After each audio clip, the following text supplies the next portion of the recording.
آپ نے ٹھیک کہا آپا جی، بعض لوگوں کو اپنا فرض وقت گزر جانے کے بعد یاد آتا ہے، اور آپ ہر بار وقت پر کام کرنے والی اس بار دیر کر گئیں۔ آج تک کبھی کسی نے ایسی نصیحت افروز باتیں اتنی اپنائی تو محبت سے نہیں سمجھائیں، ہمیشہ ڈانٹ پھٹکار کا رویہ اپنایا۔ ہر وقت کی روک ٹوک نے میرے اندر ضد کو بھر دیا ہے۔ میں کیا کروں؟ اگر یہی تمام باتیں آپ مجھے پہلے کہتی تو خدا کی قسم آپا جی آپ کے آگے سر جھکا دیتی، آپ کا مان رکھتی، مگر اب نہیں۔ اب میں آپ کے بیٹے کو چین کا سانس نہیں لینے دوں گی۔ بڑا اتراتا ہے نا اپنے گاؤں والوں پر اپنی جان دیتا ہے، گاؤں والے کے سلوک اور آپس میں محبت و تعاون پر فخر کرتا ہے۔ جب گاؤں والے ہی آپس میں لڑنا مرنا شروع ہو جائیں گے تو پھر کیسا غرور اور کہاں کا فخر؟ حاطب سکندر، نمرا نے دل میں ہی آپا جی کو مخاطب کر کے جواب دیا، پھر حاطب سے انتقام لینے کے لیے نیا منصوبہ سوچنے لگی۔ مگر تجھے کیا ضرورت ہی کیا تھی چاچی کو ٹوکنے کی؟ نگی کی سخت چلائی ہوئی آواز پر باورچی خانے کی طرف بڑھتا حاطب رک گیا کہ نگی کم ہی غصے میں آتی ہے۔ لو اور سنو، میں نے کیا ٹوکا؟ میں نے تو جو دیکھا وہ کہہ دیا۔ نمرا کی آواز میں سکون تھا۔ ہائے ربا، یہ بھی تو بتاؤ کہ کیا کہا ہے اس نے؟ شبی ایک طرح سے جھنجھلا کر بولی۔ چاچی نے اتنے شوق سے پیالی میں اس کے آگے سالن ڈال کر رکھا اور یہ جھٹ سے بولی، چاچی کیا پانی میں آلو ابالنے کے لیے ڈال دیے تھے؟ چاچی تو بیچاری چپ ہو کر رہ گئی۔ جہاں غربت ہو اور کھانے والے بھی زیادہ ہوں تو وہاں سالن ایسا ہی پکتا ہے۔ نگی نے تفصیل بتاتے ہوئے نمرا کو سمجھایا، میں نے تو غریبوں کے ہی ہمیشہ زیادہ بچے دیکھے ہیں، اور اس کا یہ مطلب ہے کہ ان کے پاس عقل بھی نہیں۔ جس طرح پیسہ نہیں ہوتا کچے پانی میں تیرتے آلو اور لال مرچ دیکھ کر تو مجھے لگ رہا تھا ابھی الٹی ہو جائے گی۔ اس سے تو بہتر ہے کہ بندہ چٹنی کے ساتھ کھا لے۔ ارے مرضے کی بھجیا بناؤ اور ایک وقت خوب پیٹ بھر کر کھا لو، دوسرے وقت نہ کھاؤ، جلدی سو جاؤ۔ ویسے بھی ہمارے اسلام میں کم کھانے کی ہدایت ہے، اور اب تو انگریز بھی یہی کہتے ہیں۔ نمرا نے کبھی ہار نہیں مانی تھی، جو اب مان جاتی، اور اس کی اسلامی توجیہ سن کر حاطب زیر لب مسکرایا۔ بے شک وہ بالکل درست کہہ رہی تھی۔ ہائے نمرا، تجھے کب عقل آئے گی؟ میں نے تجھے اس دن بھی منع کیا تھا جس دن تو نے چھانا آپا کے منہ پر ہی کہہ دیا تھا کہ وہ بالکل فقیرنی لگ رہی تھی۔ کتنی بڑی ہیں تجھ سے؟ 2 بچے ہیں ان کے، اور پھر سارا دن گھر کے کام میں مت ماری جاتی ہے ان کی۔ تیری بات مجھے اتنی بری لگی تھی تو ان کا تو چہرہ ہی خفت زدہ ہو گیا تھا۔ آپا جی کی وجہ سے میں تجھے کچھ کہہ بھی نہیں سکی۔ شبیر کی بدتمیزی اسے یاد کرا رہی تھی۔ نہ تو میں نے غلط کیا کہا ہے؟ ان کا حلیہ دیکھا؟ شلوار کسی اور سوٹ کی، قمیض شاید اپنی شادی سے پہلے کی پہن رکھی تھی، رنگ تک اڑ گیا تھا، اور دوپٹہ توبہ، اس سے تو بہتر تھا نہ لیتی۔ دھبی نما دوپٹے میں جا بجا سوراخ تھے، کنگھی بھی شاید ہفتے میں 1 بار کرتی ہیں۔ گھن آ رہی تھی انہیں دیکھ کر، اور تو کیسے ان کے ساتھ چپک کر بیٹھ رہی تھی؟ نمرا پھر خود کو صحیح منوانے پر ڈٹ گئی۔ اب ان کے پاس اتنے کپڑے نہیں ہیں کہ وہ ہر دوسرے دن بدلے، تو وہ بیچاری کیا کریں؟ شبی اب بھی چھانا آپا کی طرفداری کر رہی تھی۔ صاف ستھرا رہنے کے لیے زیادہ کپڑوں کی کیا ضرورت ہے؟ ڈھنگ سے پورا سوٹ تو پہننا چاہیے نا۔ پر نہیں، یہ لوگ سب کو بتانا چاہتے ہیں کہ ہم غریب ہیں، اپنے حلیے سے اپنی مفلسی اور ناداری دکھا کر ہمدردیاں اور تسلیاں بٹورتے ہیں۔ مانا کہ تمہاری چھانا آپا کے گھر سارے کام کرتی ہیں، مگر سب سے اہم کام اپنی صفائی ستھرائی رکھنا ہے۔ مجھے دیکھ، میرے پاس 3 سوٹ تھے اور اب ایک خالہ نے لے دیا۔ ساری گرمیاں ان 4 سوٹوں میں گزارنی ہے، مگر مجھے کبھی برے حلیے میں دیکھا ہے؟ خود کو صحیح اور درست ثابت کرنے کے لیے اب بھی اس سے بہت اچھی اور جامع دلیل دی تھی، اور حاطب کے سامنے اس کی ذات کا ایک نیا پہلو کھلا تھا۔ وہ بے عقل اور جاہل نہیں تھی، اور یہ سچ بھی تھا، وہ ہمیشہ سلیقے سے کپڑے پہنے ہوئے ہوتی تھی، جسے خود اصلاح کی ضرورت تھی۔ آج وہ عقل مندوں والی باتیں کر رہی تھی۔ حاطب سوچتا ہوا باورچی خانے میں گھس گیا۔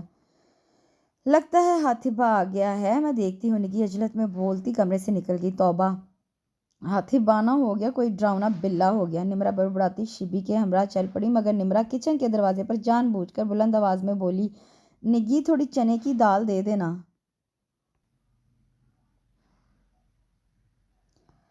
کیا کرنی ہے تو نے؟ شبی حیرت سے پوچھ رہی تھی۔ تجھے نہیں پتا؟ ارے اس کو کھانے سے دماغ بہت تیز کام کرتا ہے۔ عقل کا گھوڑا جب سرپٹ دوڑتا ہے نا تو اسے قابو میں کرنے والا منہ کے بل گرتا ہے بیچارہ۔ نمرا جواب تو شبی کو دے رہی تھی، مگر دھیان حاطب کی طرف تھا جو شربت کا گلاس تھامے ان کی طرف آ رہا تھا۔ بالکل ٹھیک کہا تم نے نمرا بی بی، جب عقل کا گھوڑا سرکش ہو کر سرپٹ دوڑتا ہے تو وہ یہ نہیں دیکھتا کہ اچانک آ جانے والی کھائی اس کو کتنا بڑا نقصان پہنچا سکتی ہے۔ عقل مند وہی ہوتا ہے جو عقل کے گھوڑے کی لگامیں اپنے قابو میں رکھتا ہے۔ حاطب جان گیا تھا کہ وہ اس کو سنانے کے لیے بول رہی ہے، اس لیے جواب دیے بنا نہ رہ سکا۔ تم نے کبھی سرکش اور باغی گھوڑے کو لگامیں ڈالی ہیں؟ نمرا آنکھوں میں آنکھیں ڈالے اسے پوچھ رہی تھی، جبکہ پاس کھڑی شبی اسے دل میں گالیاں دے رہی تھی۔ نگی بھی چنے کی دال کی پیالی ہاتھ میں پکڑے اسے دیکھ رہی تھی۔ بہت سے گھوڑوں کو ڈالی ہیں، آج کل ایک موز اور گھوڑی کو قابو کرنے کی کوشش کر رہا ہوں۔ حاتب اس کے یوں تن کر سوال کرنے پر اندر ہی اندر جذبز ہو رہا تھا، اس لیے میں نے جواب دیتا آگے بڑھ گیا۔ کر سکو گے؟ نمرا کے تو پیر کی لگی سر پر جا کر بجھی تھی، کان کی لوئیں تک گرم ہو گئی تھی، اس لیے ایسا چپتا ہوا سوال کیا جو حد تک امیز تھا۔ حاتب فوراً پلٹا تھا، بھسم کر دینے والی آنکھوں سے دیکھا اس باہمت لڑکی کو جس نے اس کی مردانگی پر وار کیا تھا۔ نگی اور شبی کی موجودگی کا احساس نہ ہوتا تو ایسا جواب دیتا کہ پھر کبھی کسی مرد کو للکارنے کی ہمت نہ کرتی۔ قابو کرنے کے لیے تمام طریقوں سے واقف ہوں، ناجائز طریقہ استعمال کرنے سے پہلے ہی وہ سدھر گئی تو یہ اس کے حق میں زیادہ اچھا اور بہتر ہے، اگر زیادہ اڑی کی تو پچھتائے گی۔ حاتب نے خود کو کنٹرول کرتے ہوئے جواب دیا۔ اتنا غرور؟ نمرا کا لہجہ استہزائیہ اور شرمندہ کرنے والا تھا۔ غرور نہیں، یقین ہے خود پر۔ میں نے ہمیشہ اسی کام میں ہاتھ ڈالا ہے جس کا مجھے یقین ہو کہ میں یہ کر سکتا ہوں، اور جو میرے اختیار میں ہوتا ہے وہ ہمیشہ ہی کامیابی میرا مقدر بنی ہے، اور اب بھی انشاءاللہ ایسا ہی ہوگا۔ حاتب پورے وثوق سے بول رہا تھا اور ایسے میں ہلکی سی مسکان اس کے ہونٹوں کے گوشوں کو چھو گئی تھی جو نمرا کو خاکستر کر گئی، اور ابھی کوئی کرارا سا جواب دینے کا وہ سوچ ہی رہی تھی کہ کسی نے حاتب کو دروازے سے آواز دے کر باہر بلا لیا۔ یا اللہ تیرا شکر ہے نمرا، تو اپنے ساتھ ہمیں بھی مروائے گی؟ کیا ضرورت تھی حاتب بھائی سے بحث کرنے کی؟ شبی سکون کا سانس لیتے ہوئے الجھ کر بولی، اسے جھنجھلاتے اور تل ملاتے دیکھ کر بڑا مزہ آتا ہے۔ نمرا نے صرف یہ سوچا، کہا نہیں۔ کہا تو صرف یہ بے فکر ہے، شادی سے پہلے تو نہیں مرنے والی۔ ذلیل کمینی آہستہ بول۔ شبی کی چونکہ منگنی ہو چکی تھی اس لیے گھبرا کر بولی، یہ لے نمرا دال، اور بھا کے آنے سے پہلے ہی چلی جاؤ۔ نگی شبی کی حرکت پر مسکراتے ہوئے بولی، کیوں تیرے بھا کے آنے کے بعد کیا اس گھر میں باہر سے آنے والوں کے لیے کرفیو لگ جاتا ہے؟ حوالدار کہیں کا، رکھ لے یہ دال بھی چبانے کے لیے دینا اسے، اپنے اس بھا کو۔ ویسے تجھے پتہ ہے کون چنے کی دال کھاتا ہے؟ نمرا ایک آنکھ دباتے ہوئے شرارتی انداز میں مسکرائی۔ باز آ جا تو نمرا، میرے اتنے سونے ویر کو تو گھوڑے سے ملا رہی ہے۔ نگی نے نمرا کا کان کھینچتے ہوئے کہا، اچھا چل۔ نمرا بھی اس کو ساتھ گھسیٹتی چلی گئی۔ 2 دن کے سکون کے بعد گاؤں میں جیسے ایک طوفان سا آ گیا۔ آپا جی تو انگشتے بدنداں تھیں، ہر دوسرے دن کوئی نہ کوئی آ جاتا تھا اپنا دکھڑا سنانے، اپنے کسی رشتہ دار یا پڑوسی کی شکایت لے کر، حتیٰ کہ اب تو مرد حضرات بھی اپنے کھیت کھلیان کے باعث گالی گلوچ اور تو میں کرنے لگے تھے۔ پروین کی دیورانی سے بھی ہے کہ کمرے کی دیوار سے تعویذ نکلا تو جنگ جاری ہو گئی۔ رمضان چاچا کے گھر کسی نے ذبح کی ہوئی مرغی پھینک دی تو بیوی اور ساس ایک دوسرے کو الزام دینے لگیں کہ اس نے اس پر جادو کیا ہے۔ اپنی مرغیوں اور مرغوں کو گھیر گھیر کر اپنے گھر تک لانے تمام عورتیں تھک جاتی اور ایسے میں وہ زبان استعمال کرتی کہ اللہ کی پناہ۔ انڈے اکثر و بیشتر ہی غائب ہونے لگے، تلخ کلامی بڑھنے لگی، چھتوں پر سکھانے کے لیے کپڑے ڈالے غائب ہوئے مگر پھر 1-2 روز بعد کسی اور کی چھت سے ملتے تو ایک ہنگامہ کھڑا ہو جاتا۔ کھیتوں کو پانی لگا کر رات گئے تک واپس آنے والے مرد حضرات کو گھر پر پریشانیاں جھیلنی پڑتی، کبھی کوئی خربوزوں کے چھلکے سے پھسل پڑتا تو کبھی کوئی خود پر اچانک گرنے والے عجیب و غریب دھاگوں پر بوکھلا کر رہ جاتا، اور جب کوئی نحوست بھری آواز میں گندی اور مریل سی بلی ایک پرچھائی کی طرح کسی کے پیچھے چلتی اور ہزار دھمکانے ڈرانے پر بھی پیچھا نہ چھوڑتی تو اس پر کسی آسیب کا شبہ ہونے لگتا۔ ایسے میں خوف زدہ ہونا لازمی تھا، مگر ان دنوں ایک ایسی ہی بات ہوئی جس کا علم خود نمرا کو بھی نہیں ہوا تھا، اور نئی بات یہ تھی کہ نمرا کی خوبصورتی اور شوخیاں لڑکوں کو بیچ موضوع گفتگو بنی تھی۔ بہت سے من چلے تو کمن ڈالنے پر بے قرار و بے تاب تھے، مگر سب صرف سوچ کر رہ جاتے کہ وہ گاؤں کی معتبر ہستی آپا جی کی بہن کی مہمان تھی، اس لیے اب تک کسی کی ہمت نہیں ہوئی تھی، مگر اس میں بھی شاید نمرا کی بے تکلفی کی حدیں پار کر جانے کی عادت کا قصور تھا، چونکہ وہ تمام گھروں میں جاتی تھی اور ہنس ہنس کر گھر کے ہر چھوٹے بڑے فرد سے بے تکان باتیں کرتی تھی، اپنا مطلب نکالنے کے لیے اور اپنی پوزیشن صاف رکھنے کے لیے بھی۔ اس لیے بالخصوص لڑکے سمجھتے کہ وہ ان کی خاطر ان کے گھر آتی ہے، اور یہ التفات حسن و شادابی اور ہنسی کے نقرئی خزانے ان کے نام لگنے والے ہیں۔ کیسی باتیں کرتی ہو آپا، کیسے اسے واپس بھیج دوں؟ اس کا ماں جایا ہے جو ان 3 مہینوں میں ایک بار بھی اپنی سگی بہن کی خیر خبر لینے نہیں آیا۔ زن مرید کہیں کا، اتنا بھی بیوی سے کیا لڑنا، کہہ کر گیا تھا کہ جب میری سالی کا رشتہ ہو جائے گا تب اس کو یہاں سے لے کر آ جاؤں گا۔ خالہ اپنی بڑی بہن آپا جی کے کہنے پر نمرا کو واپس بھیج دیتے ہیں متاسف سی وجہ بتا رہی تھی۔ سالی کے رشتے کا ساتھ نمرا کا کیا تعلق ہے؟ آپا جی حیرت سے گئے ہیں۔ آج سالی بھی تو گھر آئی ہوئی ہے، 5واں بچہ جو ہوا ہے میری نند کے گھر۔ نمرا کے ساتھ تو کبھی اچھا سلوک کیا نہیں، اس لیے نمرا نے بھی مرتبہ خدمت کرنے سے انکار کر دیا تو سالی صاحبہ آگے اور اب وہی سے رشتہ ڈھونڈا جا رہا ہے، مگر جو بھی آتا ہے نمرا کو پسند کر کے چلا جاتا ہے۔ اس لیے میری نند نے یہی حل نکالا کہ اس کو بھی یہاں بھیج دیا جائے۔ دیکھ لو آپا، یہ زمانہ آ گیا ہے کہ جوان بہن بوجھ لگنے لگی ہے۔ یہ بھی تو کر سکتا تھا کہ جو پسند کر گئے تھے نمرا کو وہیں بیاہ دیتا، مگر میری نند بڑی چالاک ہے، تھوڑی بہت جمع پونجی ہوگی وہ اپنی بہن کے بیاہ پر خرچ کرنا چاہ رہی ہوگی۔ خالہ اپنی نند کو اچھی طرح جانتی تھی، ہے بھی تو خوبصورت، دودھ ورگی چٹی، ناک نقشہ بھی برا نہیں، بس لاؤ بالی اور ضدی ہے۔ میں نے اس دن کتنا سمجھایا مگر کوئی اثر نہیں ہوا، سارے گاؤں کا چین برباد ہو گیا۔ ارے ایک عمر تک ہی شرارتیں بھلی لگتی ہیں، ورنہ لوگ کہتے ہیں کہ جوانی سنبھالی نہیں جا رہی۔ میں نے اتنی خود سری اپنی حیاتی میں پہلی بار دیکھی ہے۔ آپا جی کے توصیفی لہجے میں اب ناگواریت آ گئی تھی۔ اس میں اس معصوم بچی کا کیا قصور آپا؟ قصور تو ان حالات کا ہے جس میں وہ پلی بڑی ہے۔ 15 سال کی تھی جب ماں بھی بھابھی کے رحم و کرم پر چھوڑ کر خود اوپر سدھار گئی۔ بھائی تو پہلے ہی لاپرواہ تھا، اب تو بیوی کی مٹھی میں آ گیا۔ بھابھی کے برے سلوک اور تانوں نے نمرا کو ڈھیٹ اور بد زبان بنا دیا۔ بھائی نے نہ کبھی پوچھا نہ ہی کبھی کوئی خرچہ دیا، اور یہ بھی کہ اکڑ والی نے بھی کبھی نہیں مانگا۔ کپڑے سی کر اور کڑھائیاں کر کر کے اپنی ضرورتیں پوری کرتی ہے۔ یہاں آئی تو میں نے منع کر دیا، میرے لیے تو شیبی جیسی ہے، شیبی نہیں کرتی تو میں اس یتیم سے کیوں کرواؤں؟ اس کی 2 روٹیاں مجھ پر بھاری تو نہیں؟ خالہ نمرا کے متعلق بتاتے ہوئے آبدیدہ ہو گئیں۔ بات 2 روٹیوں کی نہیں کبرا، بے شک ساری زندگی یہاں رہے، مگر جو اس نے ادھم اور کھلبلی مچا رکھی ہے بس یہ بند کر دے۔ تجھے حاتب کے غصے کا پتہ ہے؟ ایمی بیگانی لڑکی کو کچھ کہہ بیٹھا تو بڑی مشکلوں سے اسے سمجھا بجھا کر تیرے پاس آئی ہوں، وہ تو بپھرا بیٹھا ہے۔ ویسے یہ نمرا نظر نہیں آ رہی ہے کہاں؟ آپا جی نے اچانک ہی سوال کر ڈالا۔ عطیہ کو دیکھنے کچھ لوگ آ رہے ہیں، اس کی ماں خاص مجھے ہدایت کر کے گئی ہے کہ میں آج کسی بھی طرح نمرا کو ان کے گھر نہ آنے دوں۔ میں نے نمرا کو منع کیا جانے سے تو ناراض ہو کر چھت پر چلی گئی ہے، شبی گئی ہے اسے بلانے۔ خالہ نے جواب دیا، اچھا اب میں چلتی ہوں، تو اپنا خیال رکھنا۔ آپا جی اس بات میں سر ہلاتی اٹھ کھڑی ہوئیں۔ خالہ کبرا کی باتیں بار بار حاتب کے ذہن میں گردش کر رہی تھی۔ وہ تو غیظ و غضب سے عالم میں ایک بپھرے ہوئے شیر کی طرح نمرا کا فیصلہ کرنے خالہ کے پاس آیا تھا، مگر اپنی ماں کی آواز پر باہری رکنے پر مجبور ہو گیا تھا، تبھی وہ نمرا کی حالات زندگی سے آگاہ ہوا۔ حاتب کا خیال تھا کہ والدین کی لاپرواہی بے توجہی سے نمرا بدتمیز، بدلحاظ اور ضدی بنی ہے۔ اصل میں حاتب کی خالہ چند سال پہلے ہی خالو کے انتقال کے بعد یہاں مقیم ہوئی تھی، پہلے اپنی سسرال میں ہی رہتی تھی، اس لیے حاتب کو زیادہ معلومات بھی نہیں تھی، مگر اب سب کچھ جان کر اسے دکھ ہو رہا تھا۔ ہر دم ہنسنے والی اور چٹاک پٹاک جواب دینے والی لڑکی اپنے اندر کتنے غم چھپائے ہوئے تھے۔ اپنی محرومیت تشنگی سے چھٹکارا حاصل کرنے کے لیے اس نے یہ روپ دھار لیا تھا۔ اگر کسی کو اس کی پرواہ نہیں تھی تو اسے بھی کسی کی نہیں۔ اگر کوئی اس کے متعلق نہیں سوچتا تو وہ کیوں سوچے؟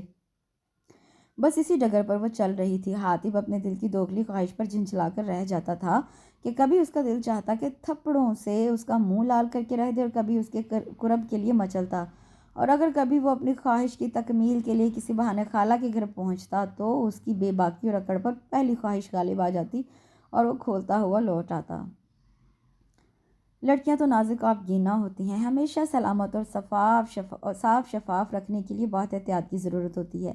ذرا سی بے احتیاطی ہوئی تو شیشے پر واضح دھبا لگ جاتا ہے اور پھر بدصورت نظر آنے لگتا ہے، اور اگر لاپرواہی سے ذرا سی ٹھیس لگ جائے تو کانچ چور چور ہو جاتا ہے، اور کبھی کبھی اسے اکٹھا کرنے میں ہم اپنی ہی انگلیاں لہولہان ہو جاتی ہیں، مگر پھر تو صرف ہم پچھتا ہی سکتے ہیں نا۔ خالہ گمسم سی آہستگی سے بول رہی تھی جبکہ نمرا اور شبی لہسن چھیل رہی تھیں۔ سمجھ آ رہی ہے تم دونوں کو جو میں کہہ رہی ہوں؟ خالہ قدرے سختی سے دونوں کو مشغول دیکھ کر بولی۔ نہیں خالہ، تیری اتنی گاڑی باتیں میری تو بالکل سمجھ میں نہیں آتی۔ نمرا نے اپنے دماغ کی طرف اشارہ کرتے ہوئے کہا۔ آئیں گی بھی کیسے؟ ہر وقت شیطان جو تجھ پہ سوار رہتا ہے، جو تجھ سے الٹے سیدھے کام کرواتا ہے۔ خالہ کا لہجہ سرد تھا۔ اب میں نے کیا کیا ہے خالہ؟ نمرا تجاہل سے بولی۔ تو نے بھا عبداللہ کے پاؤڈر میں خارش کا پاؤڈر نہیں ملایا کیا؟ زہرا کی دیگچیوں اور گلاسوں میں مینڈک رکھ دیے، بھا فخر الدین کے بستر پر پلاسٹک کا سانپ رکھ دیا۔ اگر وہ بیچارہ سانپ کی دہشت سے مر جاتا تو کون ذمہ دار ہوتا؟ اس کی موت کا بول؟ خالہ غصے میں دیکھتی ہوئی بولی۔ ہائے ربا خالہ، یہ تو کوئی انصاف نہ ہوا، ایک آدھ شرارت کر کے میں پھنس گئی، اب تو کہے گی جتنے بچے اغوا ہوتے ہیں وہ میں نے کروائے ہیں، بم دھماکے بھی میری کارستانی ہے، اور کسی کی موت بھی میرے کھاتے میں لکھ دینا۔ حد ہوگی ناانصافی کی۔ نمرا صاف منکر ہو گئی اور خود کو بچانے کے لیے بونگ سی مثالیں دینے لگی۔ دیکھ بیٹی، یہ اچھی بات نہیں ہے کہ بیٹیوں کی شکایتیں گھر میں آئیں یا ان کا نام ہر ایرا غیرہ نتھو خیرا لیتا پھرے۔ خالہ دھیمی آواز میں بول رہی تھی۔ اپنی بیٹی ہوتی تو جوتی استعمال کرنے سے بھی دریغ نہ کرتی، مگر پرائی بیٹی کو سمجھانا کس قدر مشکل ہوتا ہے انہیں آج محسوس ہو رہا تھا۔ آج تک کسی نے میرا نام لیا ہے تیرے سامنے؟ اور یہ جو تم مجھے ایرے غیرے کی بات کر رہی ہو، پتہ ہے مجھے کیا کہنا چاہ رہی ہے تو؟ پر خالہ، کسی کی ہمت نہیں جو میرا نام اپنی زبان پر لائے، زبان کاٹ کے رکھ دوں گی میں اس کی۔ نمرا خطرناک تیوروں کے ساتھ بولی۔ یا اللہ اس بچی کو نیک ہدایت دے، اسے کوئی نقصان نہ پہنچانا میرے مولا۔ خالہ من ہی من میں اس کے لیے دعا گو ہوئی۔ ہائے میں لٹ گئی، برباد ہو گئی۔ امجد کے ابا تو کہاں چلا گیا؟ ہائے میں کیا کروں؟ ارے تو نے اپنے بچوں کا بھی نہ سوچا؟ خیرو کی بیوی بشیرہ سینا کو بھی کرتے ہوئے دہائی دے رہی تھی، گاؤں کی عورتیں سے دلاسی دے رہی تھی، مرد بھی جمع ہو گئے تھے اور اب آپس میں خیرو کے یوں اچانک غائب ہو جانے پر تبادلہ خیال کر رہے تھے۔ حوصلہ کر بشیرہ، آ جائے گا خیرو واپس۔ آپا جی نے تسلی دیتے ہوئے، کیسے حوصلہ کروں آپا جی؟ آپ کو تو پتہ ہے آج کل کھیتوں کی راکھی کے لیے ڈیرے پر سوتا ہے۔ صبح جب میں روٹی لے کر گئی تو چارپائی خالی تھی۔ میں نے سوچا یار دوستوں کے ساتھ کھا کر کھیتوں پر چلا گیا ہوگا، پر دوپہر کا کھانا جب کاکا لے کر گیا تو تب بھی نہیں تھا۔ بس کہنے لگے کہ انہوں نے تو سویرے سے اس کو دیکھا نہیں۔ میرے لڑکے ہر جگہ دیکھ آئے ہیں، پوچھ آئے ہیں، پر اس کا کہیں پتہ نہیں۔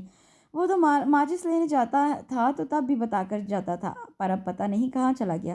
بشیرہ کو رونا پیٹنا ایک بار پھر شروع ہو گیا۔ خیرو چاچا کی چپلیں نہر کے کنارے سے ملی ہیں۔ ایک نوجوان دو جوتیاں اٹھائے پھولی سانسوں کے دوران بولا، کیا کہہ رہا ہے فضل؟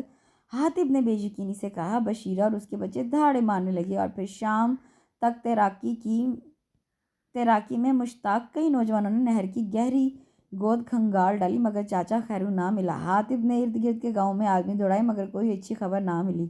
رات کے پھیلتے گھور اندھیرے کے ساتھ ہی سب کی امیدیں دم توڑ گئیں۔ بشیرہ اور اس کے بچوں کو مایوسی نے گھیر لیا، مگر پھر بھی ایک آس، ایک امید تھی۔ حاتب کا خیال تھا اگر خیرو چاچا ایک آدھ دن میں واپس نہ آئے تو یقیناً وہ نشے کی حالت میں گر گیا ہوگا اور برسات کے باعث نہر کا چڑھا ہوا پانی اسے بہا کر کہیں دور لے گیا ہوگا۔ مگر دوسری شام خیرو چاچا نشے میں دھت چلا آیا نہیں بلکہ لایا گیا، اور لایا بھی چوتھے گاؤں کے ایک مولوی۔ سوء اتفاق پہلا ملنے والا شخص حاتب تھا۔ اپنی بائیک سے اتر کر فوراً ان کی طرف لپکا۔ دیکھ لے چاچا، اس لعنت نے تجھے اتنا عقل و خرد سے بیگانہ کر دیا ہے کہ تو اپنے گھر کا راستہ بھی بھول گیا۔ تیرے گھر والوں پر کیا گزری تجھے کیا پتا؟ حاتب مولوی صاحب کا شکریہ ادا کرنے کے بعد خیرو چاچا کو سنبھالتے ہوئے غصے سے دھاڑا۔ بہت اچھی گزری، سرور ہی سرور میری بیٹی، تو خوش رہ خوش رہ۔ خیرو چاچا بدمست ہاتھی کی طرح ادھر ادھر ڈولتا اپنی بول رہا تھا۔ اس گاؤں میں کون سی بیٹی تجھے مل گئی چاچا؟ حاتب نے اچنبھے سے پوچھا۔ نمرا۔ نمرا کہاں ملی تجھے چاچا؟ حاتب نے بری طرح چونکتے ہوئے پوچھا۔ اس نے ہی تو پیسے دیے بہت سے افیم کے لیے۔ خوش رہ وہ، اور خیرو چاچا بڑبڑاتا ٹھس ہو گیا۔ نمرا، آج تجھے میرے ہاتھوں سے کوئی نہیں بچا سکتا۔ سب روتے پیٹتے رہے، پریشان اور فکر مند تھے، اور تو مزے سے سب دیکھتی رہی۔ حاتب خیرو چاچا کو ڈیرے کی طرف لے گیا، جاتے ہوئے غصے میں ابل رہا تھا۔ سیدھا گھر اس لیے نہیں لے کے گیا کہیں چاچا مدہوشی میں نمرا کا نام ہی نہ لے دے۔ آخر کو تھی تو وہ ان کی مہمان۔ حاتب جو ایک طوفان کی طرح اندر داخل ہوا، مہمانوں کو دیکھ کر وہیں جم گیا، پہچان گیا کہ یہ شبی کے سسرال والے تھے۔ فوراً اپنے تنے ہوئے اعصاب کو نارمل کیا اور خوشگواریت کا جامہ اوڑھ کر آگے بڑھا۔ شبی کا منگیتر اچانک ہی دبئی سے آ گیا تھا اور اب وہ جلد ہی اس سے شادی کرنا چاہ رہے تھے، اور حاتب نے نہ چاہتے ہوئے بھی خیرو چاچا کو سختی سے تنبیہ کی کہ وہ کسی کے سامنے نمرا کا نام نہ لے، کیونکہ زیادہ قصور خود خیرو کا اپنا تھا۔ ارے کچھ دنوں میں تیری شادی ہو جائے گی اور تو دفان ہو جائے گی، اس لیے کہہ رہی ہوں سب مل کر کھیتوں کی سیر کر کے آتے ہیں۔ پورے چاند کی روشنی پھیلی ہوئی تھی، ہر طرف بڑا مزہ آئے گا۔ نمرا حسب معمول انہیں اکسا رہی تھی، راضی کر رہی تھی۔ ہمیں تو معاف کر، چاند کی روشنی میں بھی ہم نے نہیں جانا۔ شبی اور نگی کا انکار اسے سلگا گیا۔ ٹھیک ہے نہ جا، مجھے تو آج ہر حال میں جانا ہے۔ اچھا خاصا چاند ہے، نکڑ والی گلی میں ہی صرف اندھیرا ہوتا ہے نا، آگے تو پھر روشنی ہوتی ہے۔ میں جا رہی ہوں۔ نمرا بآواز بلند بولتی باہر نکل گئی۔ سب تھکے ہارے اپنے اپنے گھروں میں تھے، گلیوں میں خاموشی اور سناٹا تھا۔ نمرا نے جیسے ہی نکڑ والی اندھیرے میں ڈوبی گلی میں قدم رکھا، ایک مضبوط و توانا ہاتھ نے اس کے منہ کو دبوچ لیا اور ایک آہنی بازو نے اس کی کمر کو اپنی مضبوط گرفت میں لے کر گلی کی طرف گھسیٹنا شروع کر دیا۔ نمرا تو اس اچانک حملے پر بوکھلا کر رہ گئی، ہونٹوں پر ایسی مضبوطی سے ہاتھ جمایا تھا کہ نمرا کے ناخنوں سے کاٹنے پر بھی گرفت ڈھیلی نہیں ہوئی تھی، اور وہ اسے یوں اپنے ساتھ گھسیٹ کر لے جا رہا تھا جیسے اس کا کوئی وزن ہی نہ ہو۔ وہ تو خدا کا کرنا ایسا ہوا کہ پیچھے کی جانب چلتے ہوئے وہ کسی پتھر سے ٹکرا کر اپنا توازن قائم نہ رکھ سکا اور لڑکھڑا کر رہ گیا۔ سہارا لینے کے لیے اس نے دیوار کو تھاما اور نمرا نے دوڑ لگا دی اور پھر اس نے پیچھے مڑ کر نہیں دیکھا کہ کون کھڑا مسکرا رہا تھا۔ شبی کی مہندی تھی، صحن عورتوں سے بھرا پڑا ہوا تھا، ساری ذمہ داری حاطب کی تھی، اس لیے آتے جاتے کوئی نہ کوئی کام کرتی نمرا پر نظر پڑتی تو اس کی سنجیدگی اور خاموشی دیکھ کر ٹھٹک جاتا۔ کیا بکواس کر رہا ہے تو؟ وہ ہماری مہمان ہے، حاطب نے دوسرے گاؤں سے آئے اپنے دوست کو جھڑک دیا۔ مہمان ہے تو کیا ہوا، یہ پارسائی اور نیک خیالت تجھے ہی مبارک ہو۔ تو کیا سمجھتا ہے جتنی معصوم یہ نظر آ رہی ہے اتنی ہی پارسا اور شریف ہے؟ مجھے خود ماجد نے بتایا کہ اس کا چکر چل رہا ہے تیری اس مہمان کے ساتھ، ثبوت وہ اس کے گلے میں بڑی زنجیر ہے، اور جب ایک لڑکی تحفہ قبول کرتی ہے تو بدلے میں دینے والا بھی تو کچھ وصول کرتا ہے نا۔ حاطب کا دوست خباثت اور معنی خیزی سے بولتا حاطب کو شرمندگی کے پاتال میں گراتا گیا۔ سارے جسم کا خون چہرے پر جمع ہوتا محسوس ہوا، جبڑا سخت ہو گیا تو ماتھے کی رگیں اور اپنے اندر اٹھتے طوفان کو قابو کرتا شبی کے پاس جا پہنچا۔ متلاشی نگاہیں عورتوں کے ہجوم میں نمرا کو ڈھونڈ رہی تھی مگر وہ کہیں نہیں تھی۔ اچانک اسے چھت پر ایک آنچل لہراتا نظر آیا تو سہولت سے قدم اٹھاتا سیڑھیاں چڑھنے لگا۔ نمرا کینڈل تھامے دوسرے گھر کی دیوار پھلانگ کر اب تیسرے گھر کی چھت پر بنے ایک کمرے کا تالا کھول رہی تھی۔ شبی کی شادی کے سلسلے میں خالہ نے کافی سامان یہاں رکھوایا تھا۔ حاطب جب اندر آیا تو وہ چادریں نکال کر ایک طرف رکھ رہی تھی۔ کمرے میں گندم اور چاول کی بوریوں کے علاوہ دوسری بیکار چیزیں رکھی ہوئی تھیں۔ کون ہے؟ آہٹ پر خوفزدہ آواز میں پوچھا، مگر حاطب کو دیکھ کر تسلی بھرا سانس لے کر دوبارہ اپنا کام کرنے لگی، مگر حرکت کرتے ہاتھ اس وقت ساکن ہو گئے جب سماعت سے دروازہ بند ہونے کی آواز ٹکرائی۔ کیا کام ہے؟ کیا لینا ہے؟ نمرا نے کرختگی سے پوچھا۔ جو تو دے گی، حاطب کے ضمنی جواب سے ایک خوف کی لہر اسے اپنی ریڑھ کی ہڈی میں سنسناتی محسوس ہوئی، دل رکتا محسوس ہوا۔ تو ایسا نہیں ہو سکتا حاطب، کیا مطلب ہے تیرا؟ اور تو نے کیوں بند کیا دروازہ؟ دل کانپ رہا تھا مگر پھر بھی شیرنی کی طرح گھررائی۔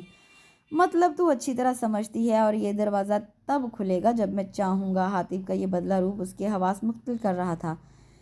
تیرے گلے میں پڑی یہ زنجیر بڑی خوبصورت ہے، کہاں سے لی ہے؟ حاطب اس کے سوال کو نظر انداز کر کے بولا۔ تجھے اس سے مطلب؟ ہٹ آگے سے، مجھے جانا ہے۔ نمرا کو اس کا بے تکا سوال تپ آ گیا۔ میرے پاس اس سے بھی زیادہ خوبصورت سونے کی زنجیر ہے، تجھے دے سکتا ہوں، پر بدلے میں تم مجھے کیا دے گی؟ حاطب نے ہاتھ میں زنجیر گھماتے ہوئے اسے سر سے پاؤں تک دیکھ ڈالا۔ حاطب کے بڑھتے قدم دیکھ کر وہ لرز کر رہ گئی۔ حاطب بند کرو بکواس، دروازہ کھول دے ورنہ میں چیخ چیخ کر لوگوں کو اکٹھا کر لوں گی، نمرا ہراساں ہو کر چلائی۔ اس وقت بھی چلائی تھی کیا جب ماجد نے یہ زنجیر تجھے پہنائی تھی؟ حاطب کا کہا گیا جملہ نمرا کے لیے ایک تھپڑ تھا۔ کیوں؟ وہ کیوں پہنائے گا مجھے؟ خریدی ہے میں نے اس سے، نمرا لرزتی ہوئی آواز میں بولی۔ اچھا؟ حاطب کا انداز ذلیل کرنے والا تھا، چہرے سے بے یقینی عیاں تھی۔ ہاں، آدھے پیسے دینے ہیں میں نے ابھی، اور میں نے کوئی اس سے یہ چھپ کر نہیں لی، شبی کے سامنے لی تھی۔ نمرا کے انداز میں سچائی تھی، اور یہی سب کچھ شبی نے حاطب کو بتایا تھا۔ کوئی تو تعلق ہوگا تیرا اس کے ساتھ جو اس نے یہ تحفہ آدھی قیمت پہ تجھے دے دیا۔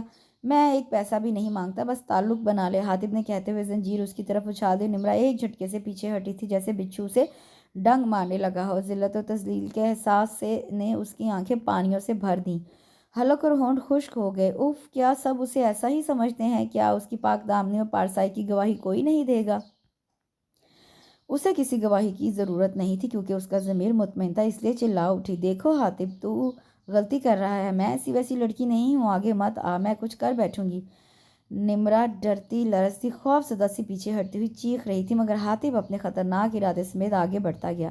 رک جا حاطب، میں نے تو کوئی شرارت نہیں کی، پھر یہ کیوں کر رہا ہے؟ آگے مت آنا، میں مانتی ہوں سارے غلط سلط کام میں نے کیے مگر صرف تجھے ستانے کے لیے۔ میں شبی کی شادی کے فوراً بعد یہاں سے چلی جاؤں گی۔ رب دی سو، میں نے یہ زنجیر خریدی ہے، میں نے کبھی کوئی ایسا گندا کام نہیں کیا، میں بدکردار لڑکی نہیں ہوں، مجھے ہاتھ مت لگانا۔ تو جو کوئی اور سزا دے گا میں مان لوں گی، مجھے معاف کر دے، مجھے ہاتھ مت لگانا۔ وہ ہذیانی انداز میں چلاتی دیوار کے ساتھ رکھے کونے میں جا گھسی اور حاطب کے بالکل قریب آنے پر چہرہ ہاتھوں میں چھپا کر جنونی انداز میں چیخنے لگی۔ شادی کرے گی مجھ سے؟ حاطب نہایت سکون سے بولا اور اس کی چیخیں یکلخت دم توڑ گئیں، مگر پھر بھی خوف سے کانپتی رہی، چہرہ بدستور ڈھانپ رکھا تھا۔ کیا پوچھ رہا ہوں؟ شادی کرے گی مجھ سے؟ حاطب گمبھیر لہجے میں دوبارہ پوچھ رہا تھا۔ نمرا کے اس طرح چیخنے چلانے اور آنسوؤں نے اس کے سچا ہونے کی گواہی دے دی۔ اس وقت حاتب کے دل میں بے شمار چھینٹے پڑے تھے۔ اس نے ہاتھ ہٹایا اور نم آنکھوں میں بے یقینی سے موئے سامنے کھڑے شخص کو دیکھا جس کے چہرے پر مسکراہٹ اور اپنائیت تھی۔ پہلے پیچھے ہو، بھیگی ہوئی آواز میں کہا اور حاتب مسکراتا ہوا دور جا کھڑا ہوا۔ یہ بات تو رام سے بھی پوچھ سکتا تھا، اتنا ڈرامہ کرنے کی کیا ضرورت تھی؟ جان نکال دی میری، نمرا آنسو پوچھتی دھیمی آواز میں بولی۔ بس یقین کر لینا چاہتا تھا کہ تیرے دل کا کاغذ اب تک کوڑا ہی ہے یا اس پر ماجد کا نام لکھا جا چکا ہے۔ حاتب صاف گوئی سے بولتا ہوا ہنس پڑا۔ کہا نا میرا کوئی تعلق نہیں اس کے ساتھ، نمرا چیخی۔ پھر اس کی ہمت کیسے ہوئی تجھے یہ زنجیر دینے کی، اور کیوں وہ اپنے دوستوں کو تیرے متعلق بتاتا پھر رہا ہے؟ حاتب کا لہجہ پھر سرد ہو گیا تھا، چہرہ سنجیدہ تھا۔ میری ہی غلطی ہے، مجھے اس سے باتیں نہیں کرنی چاہیے تھی، مگر وہ کیا کہتا پھرتا ہے مجھے اس کی پرواہ نہیں، کیونکہ وہ سب جھوٹ ہے۔ نمرا اب تک وہیں کھڑی سر جھکائے بول رہی تھی۔ تجھے پرواہ ہونی چاہیے کیونکہ ان جھوٹی افواہوں میں تیری ذات ملوث ہو رہی ہے، یہ باتیں بدنامی کا باعث بنتی ہیں۔ مت ٹھیک کہتی ہیں کہ لڑکیوں کو اپنے خاندان کے لڑکوں سے ضرورت سے زیادہ بات نہیں کرنی چاہیے، کیونکہ تم صرف اپنی نیت جانتی ہو، ان کی نہیں۔ وہ تم لوگوں کے متعلق کیسے جذبات رکھتے ہیں اس کا علم تم لوگوں کو نہیں ہو سکتا۔ دیکھ لیا نتیجہ اپنی بے تکلفی اور حد پار کرنے کا، حاتب کرختگی سے بولا۔ اور وہاں ایک بار پھر نہریں بہنا شروع ہو گئی تھی۔ حاتب دھیرے دھیرے اس کے قریب پہنچا۔ بس اب چک کر، عقل تو آئی، چاہے دیر سے ہی صحیح۔ بڑوں کی باتیں بہت سبق آموز ہوتی ہیں، بیوقوف ضد میں آ کر بھی ایسا کوئی کام نہیں کرنا چاہیے جس میں نقصان ہی نقصان ہو۔ سب سے پہلے اپنی ذات کو محفوظ کرنا چاہیے، خاص کر لڑکیوں کو بہت محتاط رویہ اپنانا چاہیے۔ جانتی ہے آسمان پر چمکنے والے ستارے ہمیں کیوں دلکش اور خوبصورت لگتے ہیں؟ کیونکہ وہ ہم سے بہت دور ہیں۔ اگر وہ ہمارے دامن میں گر جائیں تو ان کی اہمیت اور کشش ختم ہو جائے گی۔ بالکل اسی طرح ایک لڑکی اس وقت تک دلکش اور پرکشش نظر آتی ہے جب تک عزت و عصمت کی نازک مگر مضبوط ترین چادر اسے خود میں لپٹائے رکھتی ہے۔ حاصل ہونے کے بعد اس کی حیثیت اسے اس کشید کیے گئے پھل کی مانند ہو جاتی ہے۔ حاتب بھی اتنے میٹھے لہجے میں بول سکتا ہے، یہ اسے ہی محسوس ہو رہا تھا کہ اس کی ہر بات کی دل تائید کر رہا تھا۔ اچھا اب جو میں نے پوچھا ہے اس کا جواب دے۔ حاتب سو کرتی ناک کو دوپٹے سے رگڑتی نمرا کو دیکھ کر پھر پوچھ بیٹھا۔ پہلے پیچھے ہو، جو تو کہہ رہا ہے وہ نہیں ہو سکتا۔ نمرا جل تھل آنکھوں کو مسلتی ہوئی بولی۔ کیوں؟ حاتب جو اس کے کہنے پر پیچھے ہو رہا تھا حیرت سے پوچھا۔ اس لیے کہ تو بہت اچھا ہے اور میں بہت بری ہوں، اور پھر کل کو اگر کسی نے کہہ دیا مجھے اس نے انگوٹھی دی ہے تو پھر مجھ پر شک کرے گا۔ نمرا نے صاف اور کھری بات کی۔ خیر ایسا بھی کان کا کچا نہیں ہوں، بس یہی بات ہے یا کوئی اور بھی؟ حاتب بے چین سا پوچھ رہا تھا۔ ہاں ہے، بہت اہم، بس میں تجھ سے شادی نہیں کرنی اس لیے کہ… اور پھر روتی بلکتی نمرا نے اس رات کے واقعے کو دہرا دیا اور حاتب نے اٹکا ہوا سانس خارج کیا۔ وہ سمجھا تھا نہ جانے کون سی اہم بات ہوگی۔